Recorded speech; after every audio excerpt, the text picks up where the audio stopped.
हिमवान ने मैना को कहा कि वह पार्वती को तप करने के लिए कहे। शिव जी सभी तरह से निष्कलंक हैं। माता के मन की दशा पार्वती जी समझ गईं और माता मैना को बताया कि उन्हें स्वप्न में एक ब्राह्मण ने उपदेश दिया है कि मैं तप करूं। तब से ही ब्रह्मा रचना करते हैं, विष्णु पालन करते हैं, शिव संहार करते हैं। पार्वती जी कठिन तप करने लगीं। कठोर तप से प्रसन्न हो ब्रह्मा जी ने पार्वती को पिता के बुलाने पर घर लौटने को कहा। सती के भस्म होने के बाद से शिव जी पृथ्वी पर भटकने लगे थे और श्री राम के गुणों का बखान करते, कथाएं सुनाते। शिव जी की अटल भक्ति को देखकर राम जी प्रकट हुए। उन्होंने पार्वती जी के जन्म की बात सुनाई और पार्वती की करनी का वर्णन किया, उनके तप और तपस्या का वर्णन किया। श्री राम जी के अंतर्धान हो जाने के पश्चात सप्तऋषि शिव जी के पास गए। तब शिव जी ने उन सप्तऋषियों से पार्वती के प्रेम की परीक्षा लेने को कहा और कहा कि हिमाचल राज जाकर पार्वती को तपोवन से ले आए। 23वें दिन यहाँ तक रामचरितमानस का पाठ हुआ। आज 24वां दिन। जय श्री गणेश। भवम भवानी सहितम नमामि। सिया रामचंद्र जी की जय। ऋषि न गौरी देखी तह कैसी, मूरतिमंत तपस्या जैसी।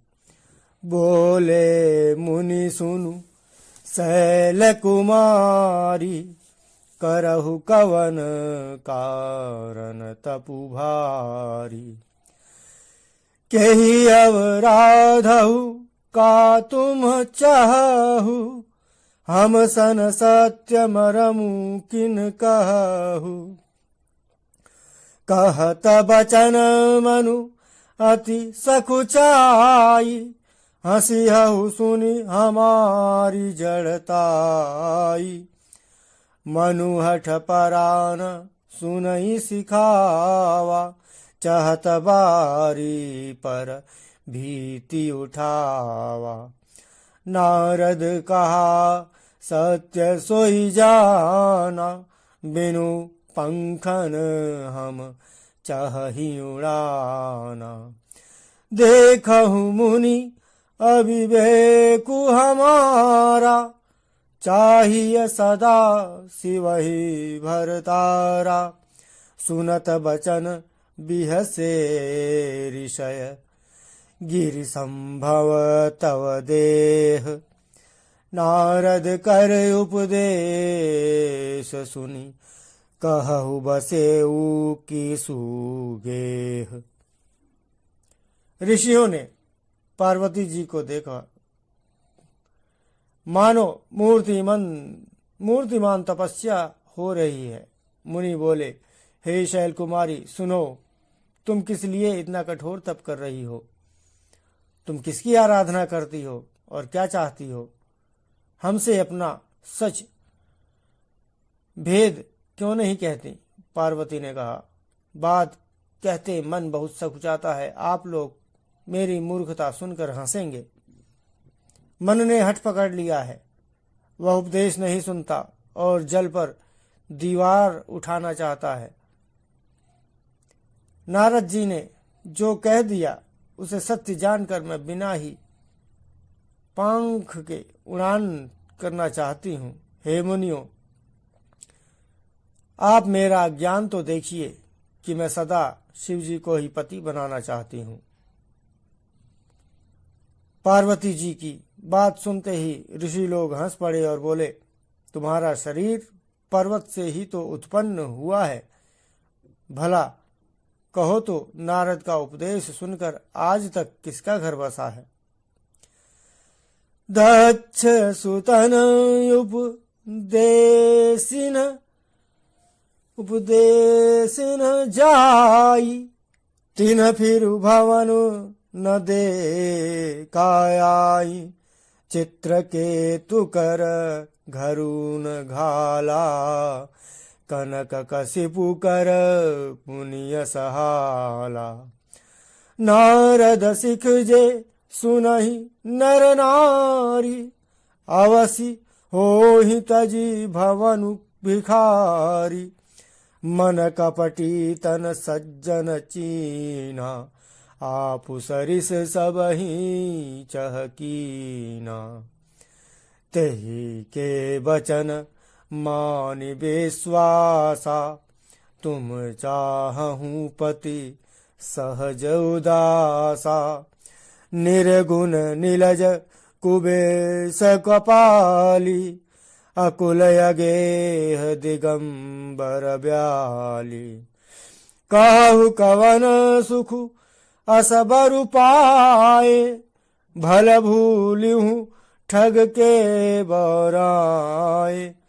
पंच कहे शिव सती विवाही, पुन अव डरे पुन अव डेरी मरायनि ताही।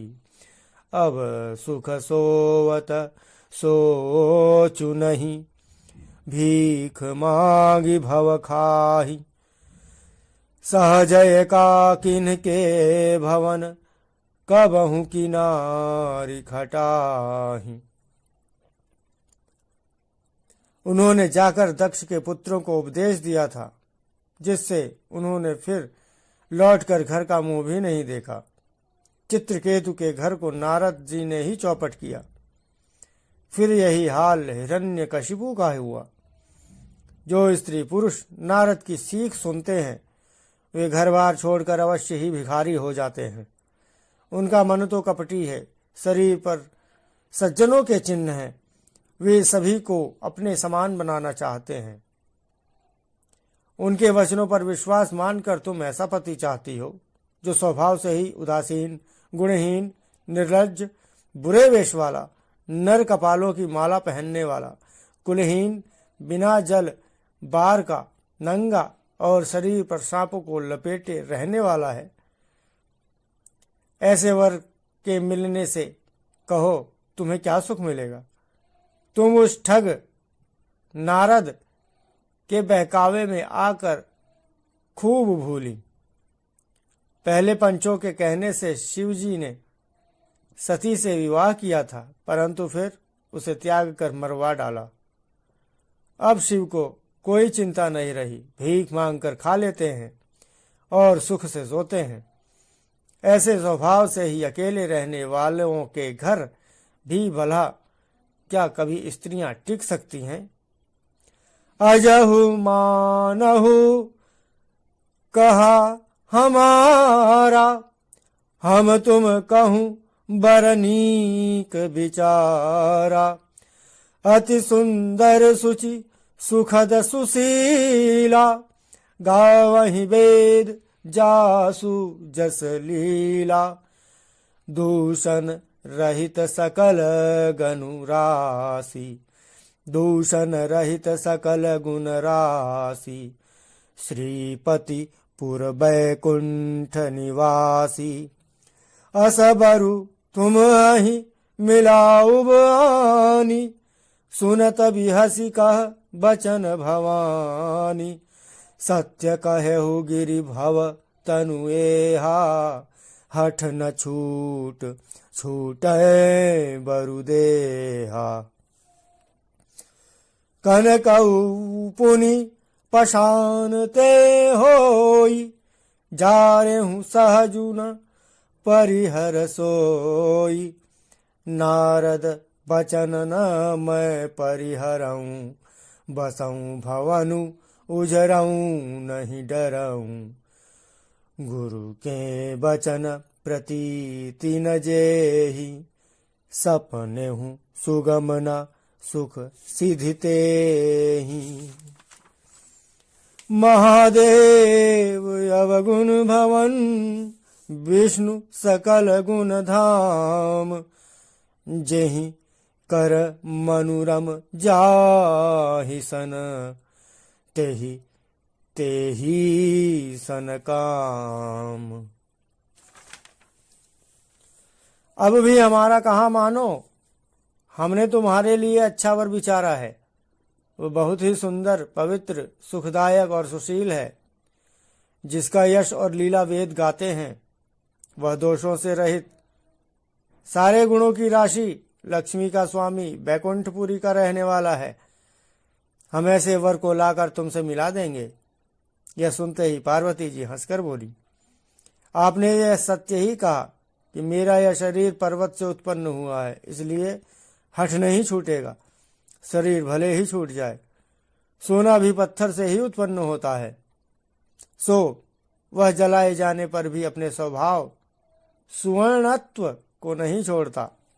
अतः मैं नारद जी के वचनों को नहीं छोड़ूंगी, चाहे घर बसे या उजड़े।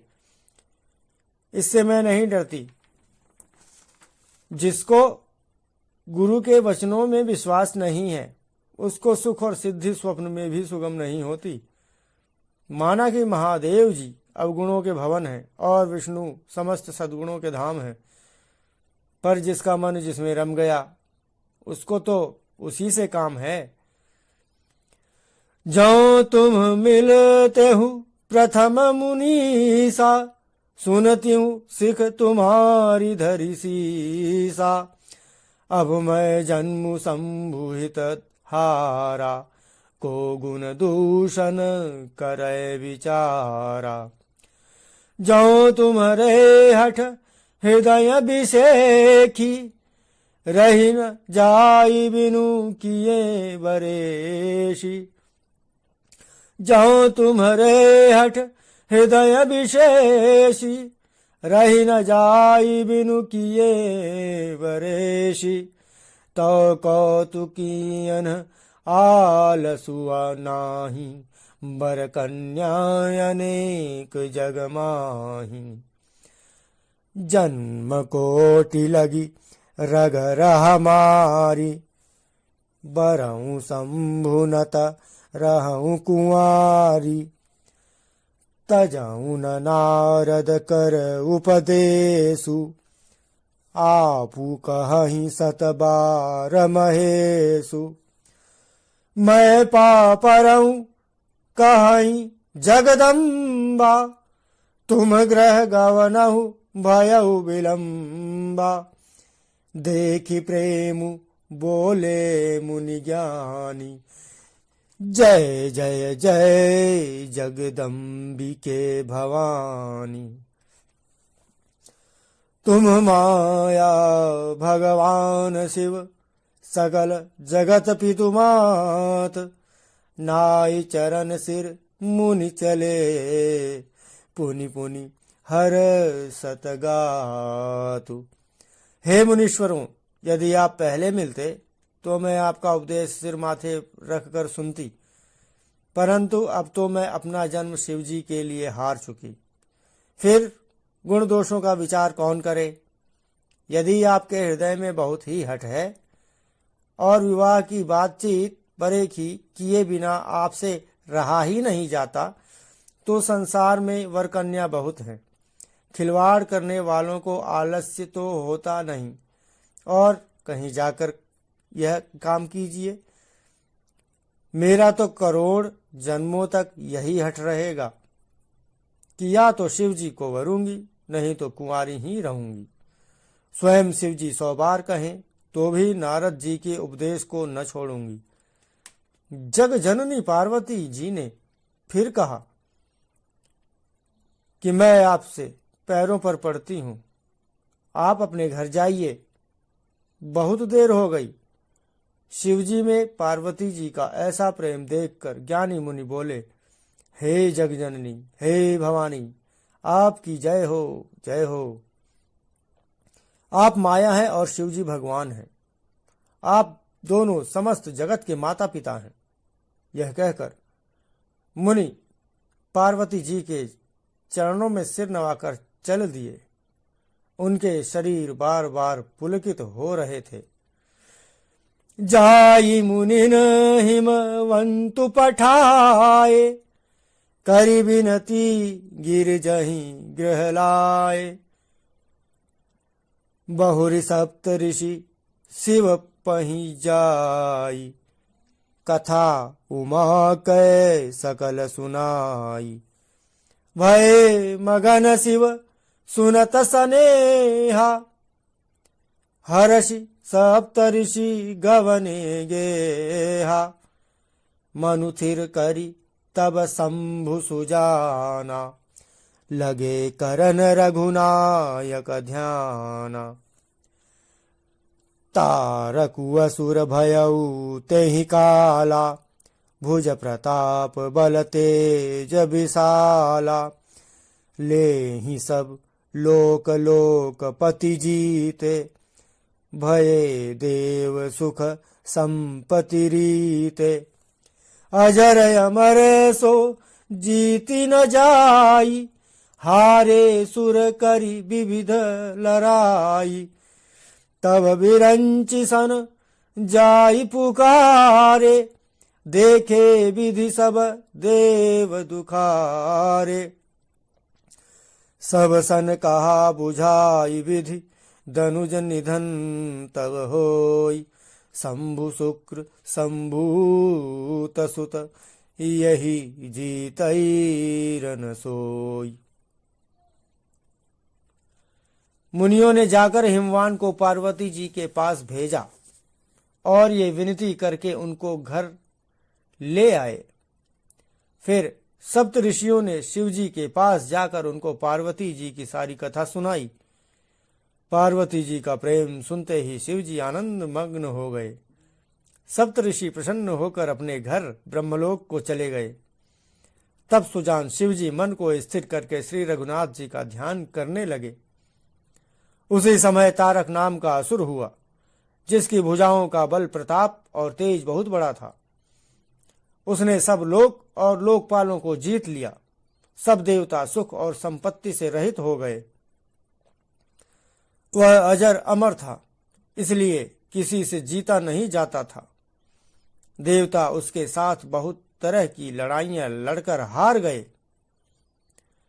तब उन्होंने ब्रह्मा जी के पास जाकर पुकार मचाई। ब्रह्मा जी ने सब देवताओं को दुखी देखा। ब्रह्मा जी ने सबको समझाकर कहा, इस दैत्य की मृत्यु तब होगी जब शिव जी के वीर्य से पुत्र उत्पन्न हो। इसको युद्ध में वही जीतेगा। मोर कहा सुनी करहु पाई, होई ईश्वर करी सहाय। सती जो तजी दक्ष मख देहा, जनमी जाई हिमाचल गेहा। तेहि तपु कीन शंभुपति लागी, शिव समाधि बैठे सबु त्यागी।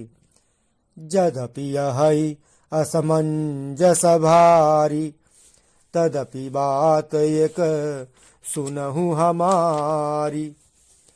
पठवहु कामु जाई शिव पाही, करे क्षोभु शंकर मन माही। तब हम जाई शिवहि सिर नाई, करवाउब विबाहु बरियाई। यही विधि भले ही देव हिति होई, मत यति नीक कहई सबु कोई। अस्तुति सुरन कीनि यति हेतु, प्रगटेउ विषम बाण झस केतु। सुरन कही निज विपति सब, सुनि मन कीन विचार। शंभु विरोध न कुशल मोहि, बिहसी कहेउ अस मार। मेरी बात सुनकर उपाय करो, ईश्वर सहायता करेंगे और काम हो जाएगा। सती जी ने जो दक्ष के यज्ञ में देह का त्याग किया था, उन्होंने अब हिमाचल के घर जाकर जन्म लिया है। उन्होंने शिव जी को पति बनाने के लिए तप किया है। इधर शिव जी सब छोड़ छाड़ कर समाधि लगा बैठे हैं। यद्यपि है तो बड़े असमंजस की बात, तथापि मेरी एक विनती सुनो। तुम जाकर कामदेव को शिव जी के पास भेजो। वह शिव जी के मन में क्षोभ उत्पन्न करे, उनकी समाधि भंग करे। तब हम जाकर शिव जी के चरणों में सिर रख देंगे और जबरदस्ती उन्हें राजी करके विवाह करा देंगे। इस प्रकार से भले ही देवताओं का हित हो और जो कोई उपाय नहीं है। सबने कहा, यह सम्मति बहुत अच्छी है। फिर देवताओं ने बड़े प्रेम से स्तुति की। तब विषम 5 बाण धारण करने वाला और मछली के चिन्ह युक्त ध्वजा वाला कामदेव प्रकट हुआ। देवताओं ने कामदेव से अपनी सारी विपत्ति कही। सुनकर कामदेव ने मन में विचार किया और हंसकर देवताओं से यों कहा कि शिव जी के साथ विरोध करने में मेरी कुशल नहीं है। श्री रामचरितमानस जी की इन पंक्तियों को मैं आज यहीं विराम देता हूँ। अपराधों, त्रुटियों, भूल चूकों के लिए शिव जी से, माता पार्वती जी से, श्री रामचंद्र जी से क्षमा मांगता हूँ कि मुझे अपराधों के लिए, गलतियों के लिए, त्रुटियों के लिए क्षमा करें।